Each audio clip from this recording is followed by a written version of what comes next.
Welcome to our channel. Today we how to transfer products and quoting data to Zoho CRM, full guide step by step clearly. To transfer products and quoting data to Zoho CRM, first, log in to your Zoho CRM account. Navigate to the Products module from the main dashboard. Click on the Import button to start the data transfer process. Choose the file type you'll be importing, typically a CSV or Excel file.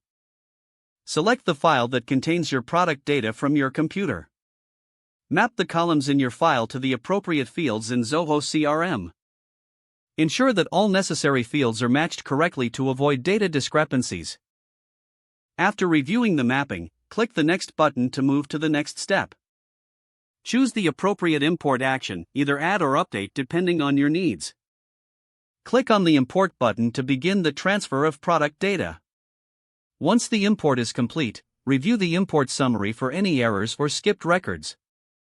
Now, to transfer quoting data, head back to the main dashboard. Navigate to the Quotes module. Similar to the product import, click the Import button in the Quotes section. Again, select the file type for your quoting data. Choose the file that contains the quotes you wish to import. Map the columns for quoting data to the corresponding fields in Zoho CRM. Double-check to ensure all essential fields are accurately matched. Proceed by clicking the Next button after confirming the mapping. Select whether to add new quotes or update existing ones. Click the Import button to start transferring the quoting data.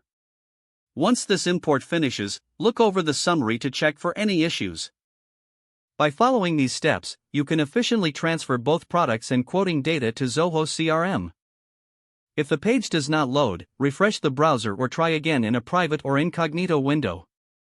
Make sure you are using the correct email address, then retype it carefully to avoid small typos. If your password is not accepted, use the Reset option and create a new strong password you can remember. Check your spam folder for verification or security emails, then complete any requested confirmation steps. Enable two-factor authentication if available to improve account security and reduce unauthorized access risk. Don't forget to like this video and subscribe to our channel for more step-by-step tech guides.